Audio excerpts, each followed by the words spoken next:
Good morning, everyone. I'm Megyn Kelly. It's Tuesday, September 16th, 2025, and this is your AM update. Messages from an online platform reportedly showed Tyler Robinson, the accused killer of Charlie Kirk, confessing to his friends, quote, "It was me." It is a statistical fact that most of the lunatics in American politics today are proud members of the far left. Vice President J.D. Vance delivering a tough but powerful message on unity in American politics while guest hosting Charlie Kirk's show. I'm signing a presidential memorandum to establish the Memphis Safe Task Force. Federal law enforcement and the National Guard heading to Memphis, Tennessee, the next target in President Trump's crime crackdown. All that and more coming up in just a moment on your AM update. As President Trump is settling into his new administration, one of the top Democrats in Congress aiming to undermine the Trump agenda is Democrat Senator Dick Durbin of Illinois. And according to our sponsor, the Electronic Payments Coalition, Senator Durbin has a new plan, a government takeover of your credit card. Today, Americans have thousands of choices in credit cards, but they say Senator Durbin's plan will result in less competition and less security, which means more risk for your credit and your identity. You can learn more for yourself at guardyourcard.com. And you could consider telling your senators to stop Dick Durbin's government takeover of your credit card before it's too late. Tyler Robinson, the 22-year-old accused of assassinating Charlie Kirk, reportedly confessed to friends, according to screenshots from messaging platform Discord obtained by the Washington Post. Robinson posting to a group chat on Discord, quote, "Hey guys, I have bad news for you all. It was me at UVU yesterday. I'm sorry for all of this." The post reporting the messages were shared by a member of the chat who confirmed the account belonged to Robinson. In the exchange, Robinson delivers the news matter-of-factly, quote, "I'm surrendering through a sheriff friend in a few moments. Thanks for all the good times and laughs. You've all been so amazing. Thank you all for everything." A source telling the Post those Discord messages have been passed along to law enforcement. Robinson is reportedly not cooperating with authorities, though family members and Robinson's transgender romantic partner are. Robinson posting the apparent confession in a different group chat than the one AM Update reported on yesterday, where Robinson joked about the slaying, suggesting the person in the FBI-released videotape was his doppelganger. Officials from Discord claim there is no evidence Robinson planned the attack on their platform. The FBI is investigating online groups, probing whether Robinson had any help before or after the shooting. The Washington Free Beacon reporting that the FBI is investigating social media accounts that appeared to indicate advanced knowledge of the Kirk assassination, several of which belong to transgender individuals who posted messages like, quote, "You guys, I have something big coming soon. Just be sure to check the news. You'll know it when you see it," end quote, from an account under the name Osamu bin Tezuka 5 days before the shooting. After Charlie was shot on September 10th, Tezuka followed up, quote, "Well, that's that." Another account posted on August 6th, more than a month before the shooting, that, quote, "September 10th will be a very interesting day," end quote. After the assassination, that poster followed up, quote, "I plead the fifth," end quote. A quip that was reposted by an account, Churbum75M, who follows the accused shooter's boyfriend on TikTok. Churbum75M, moments after Charlie was pronounced dead, posted on X, "We effing did it."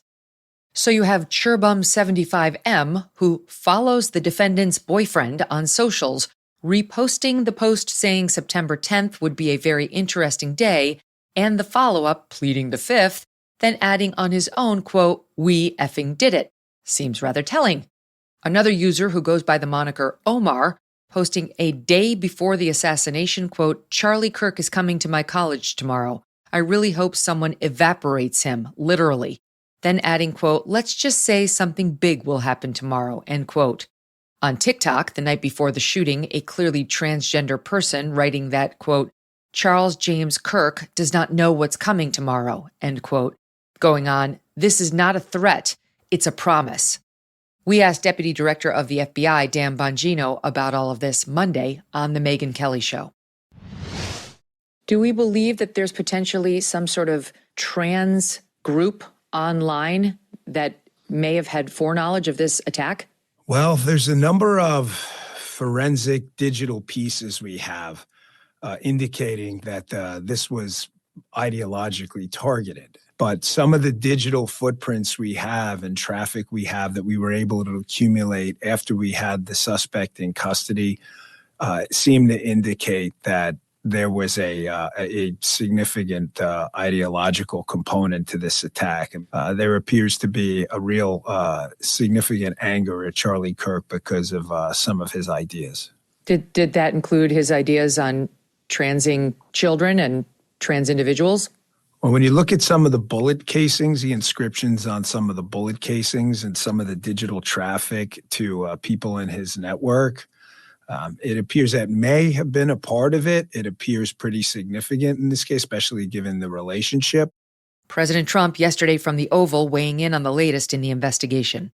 Your FBI is investigating the potential role of left-wing organizations in the assassination. I'm wondering if you think if Charlie Kirk's assassin worked alone or if he worked with. I don't know. I mean, I can tell you he didn't work alone on the internet because it seems that he became radicalized on the internet. That's just by watching the same things that you're watching and hearing.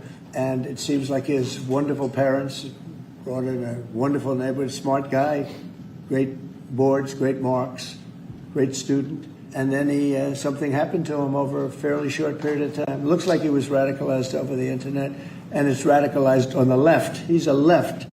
Robinson is expected to be formally charged with aggravated murder, felony discharge of a firearm causing serious bodily harm, and obstruction of justice today. The Charlie Kirk Show will go on, pledged his widow, Erica Kirk, in her first public remarks since the shooting over the weekend. The first guest host, Vice President J.D. Vance, who yesterday stepped in to host the Charlie Kirk Show from the White House in honor of his close friend. The VP welcoming high-profile Trump administration staffers and other friends of Charlie's from his White House office, each sharing personal stories about Charlie and reflecting on his legacy. White House Press Secretary Caroline Leavitt, Chief of Staff Susie Wiles, and HHS Secretary RFKJ on Charlie's lasting impact on the Trump administration. He inspired me as a young voice for President Trump. And, you know, before every briefing, I always pray to Jesus Christ. And Charlie was so outspoken with his faith, and I will continue to be in honor of him. He had an army of good people who were motivated and passionate. They delivered 110%. And I don't know that Charlie gets enough credit for that. Well, Charlie was probably the primary architect of my unification with President Trump. I actually announced my endorsement of President Trump at a Turning Point rally in Arizona, which was his idea. Deputy Chief of Staff Stephen Miller resolving to root out the vast leftist networks promoting political violence in Charlie's name. The last message that Charlie sent me was, I think it was just the day before we lost him, which is that we need to have an organized strategy to go after the left-wing organizations that are promoting violence in this country. There's incredible sadness, but there's incredible anger. And the thing about anger is that unfocused anger or blind rage is not a productive emotion. But focused anger, righteous anger, directed for a just cause is one of the most important agents of change in human history. And we are going to channel all of the anger that we have over the organized campaign that led to this assassination to uproot and dismantle these terrorist networks. So the organized doxing campaigns, the organized riots, the organized street violence, the organized campaigns of dehumanization, vilification, posting people's addresses, combining that with messaging that's designed to trigger and incite violence, and the actual organized cells that carry out and facilitate the violence. With God as my witness, we are going to use every resource we have at the Department of Justice, Homeland Security, and throughout this government to identify, disrupt, dismantle, and destroy these networks and make America safe again for the American people. Vice President Vance closing out the show with powerful remarks.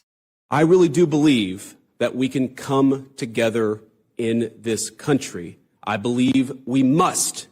But unity, real unity, can be found only after climbing the mountain of truth. And there are difficult truths we must confront in our country. One truth is that 24% of self-described, quote, very liberals believe it is acceptable to be happy about the death of a political opponent, while only 3% of self-described very conservatives agree. The data is clear. People on the left are much likelier to defend and celebrate political violence. And while our side of the aisle certainly has its crazies, it is a statistical fact that most of the lunatics in American politics today are proud members of the far left. Mr. Vance vowing to go after groups and institutions, including those backed by George Soros, that promote political violence and undermine American values, reiterating that there can be no unity with people who celebrate political violence in America. The vice president encouraging all Americans to get involved in politics and civil discourse, including by reporting those who publicly celebrate Charlie's death to their employers. AM Update can confirm a New Jersey nurse who was put on leave after reporting a doctor celebrating the death of Charlie Kirk is now back on the job. New Jersey nurse Lexi Kunsel yesterday morning on Fox and Friends describing the moment that led to her suspension. Well, I walked into the nurse's station and I just had learned about Charlie Kirk. I saw this guy. I didn't know who he was at the time, and he was standing there celebrating the death of Charlie Kirk, saying how he deserved it, he hated Charlie Kirk, and he had it coming to him. So I looked down at his badge because I didn't know, what job, if he was a doctor, a nurse, a never tech, never saw him before. I looked down, I see his badge, and it says doctor. And I said, "You're a doctor?" I said, how are you saying this as a doctor, that someone deserved to die? I mean, to me, I was just mind blown. The New York Post reporting the doctor in question is bariatric surgeon Matthew Jung. Kunsel says she immediately reported the incident to her employer, Englewood Health, and posted about it on social media later that day. She says the following day, Thursday, she was suspended without pay pending an investigation. Dr. Jung reportedly also placed on leave through the course of the investigation. Kunsel filing a lawsuit against the hospital last Friday in Bergen County Superior Court alleging retaliation. That lawsuit alleged Kunsel was later told by a union rep she needed to start looking for a new job. Within hours of her appearance on Fox, Englewood Health telling AM Update, quote, "Consistent with protocol and best practices, Englewood Health diligently investigated the September 10th incident that occurred between a doctor and a nurse in a patient care area. We have accepted the physician's resignation, and the nurse is expected to work her scheduled shifts. The nurse was never fired, was never told she would be fired by Englewood Hospital, and will not miss any pay as part of our review of this matter. Englewood Health is committed to providing a safe and respectful environment for all." Many businesses and organizations over the last several days firing or suspending employees who publicly celebrated Charlie Kirk's assassination. The disgraced former employees coming from a range of fields, including an American Airlines pilot, a Secret Service agent, college professors, and more. Sick. Coming up, the next city targeted in President Trump's crime crackdown, Memphis, Tennessee. As some Democrat leaders attempt to whip up a political frenzy, locals say, welcome. The flu does not wait, and neither should you. When sickness hits, you don't want to be scrambling for medication. You want to be ready. You want peace of mind, knowing your family is protected. And that's where All Family Pharmacy comes in. These guys make it simple to stock up before you need it. So when the flu or a virus or any illness comes, you already have the treatments on hand. Right now, ivermectin and mebendazole are 25% off, starting at just $2 a capsule. Plus, save another 10% with code MEGAN10. They've got over 200 medications to choose from. Antibiotics, hydroxychloroquine, antivirals, NAD+, methylene blue, and more. They even offer emergency kits with essential medications, so you're prepared for anything. Just order online. They connect you with licensed doctors to get your prescriptions and ship your medications straight to your door. It's so convenient. Go to allfamilypharmacy.com/Megan and use code Megan10. Again, that's allfamilypharmacy.com/Megan. Use the code Megan10 to get your discount when you check out. Protect your family, be prepared, and stay safe. Today, at the request of Governor Bill Lee of Tennessee, who's standing with us, as you know, I'm signing a presidential memorandum to establish the Memphis Safe Task Force. This task force will be a replica of our extraordinarily successful efforts here.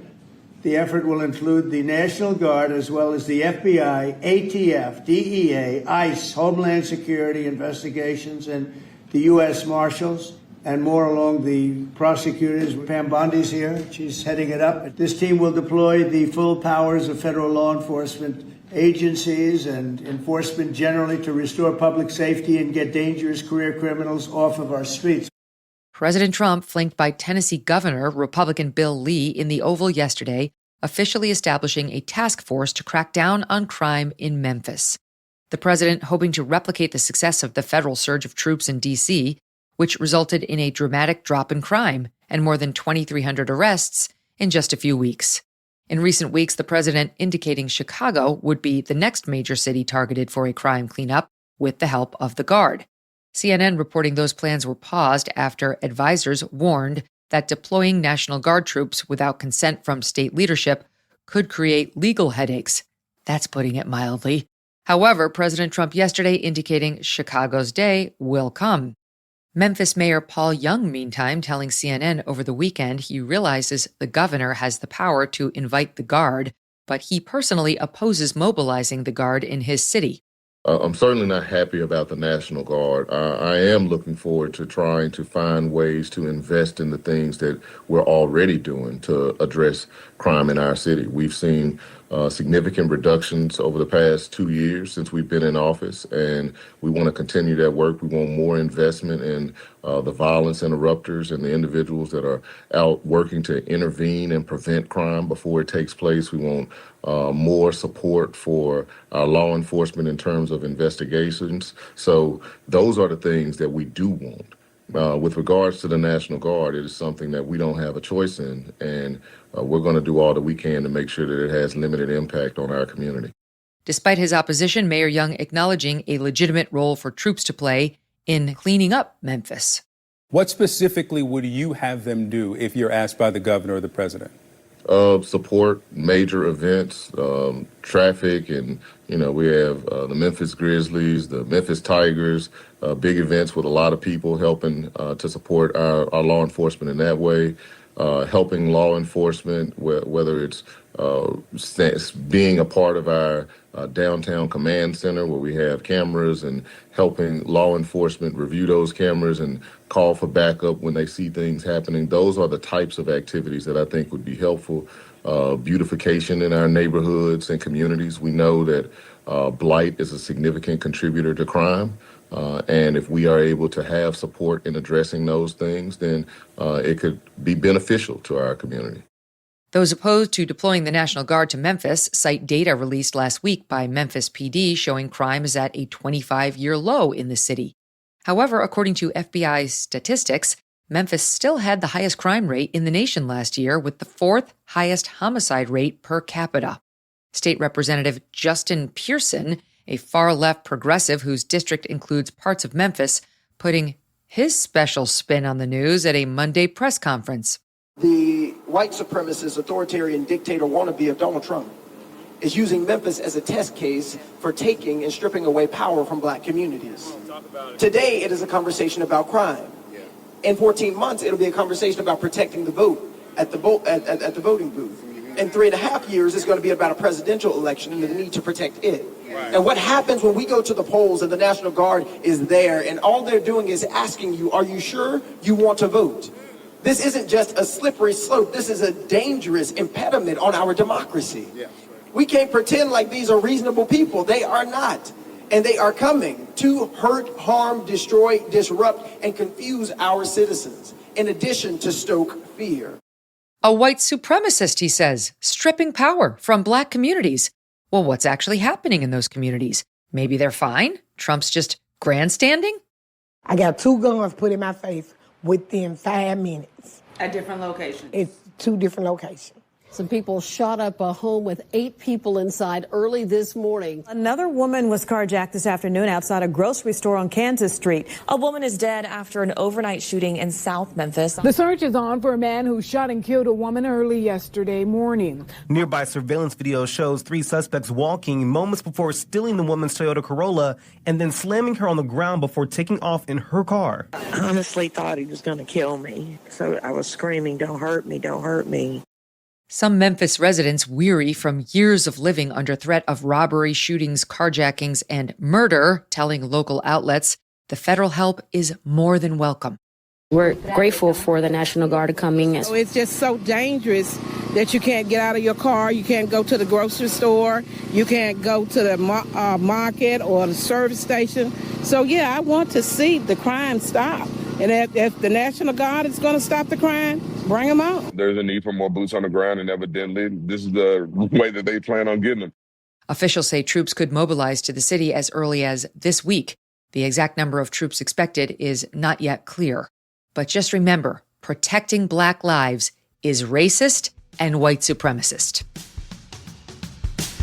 And that'll do it for your AM update. I'm Megyn Kelly. Join me back here for the Megyn Kelly Show, live on SiriusXM Triumph Channel 111 at noon East, on youtube.com/Megyn Kelly, and on all podcast platforms.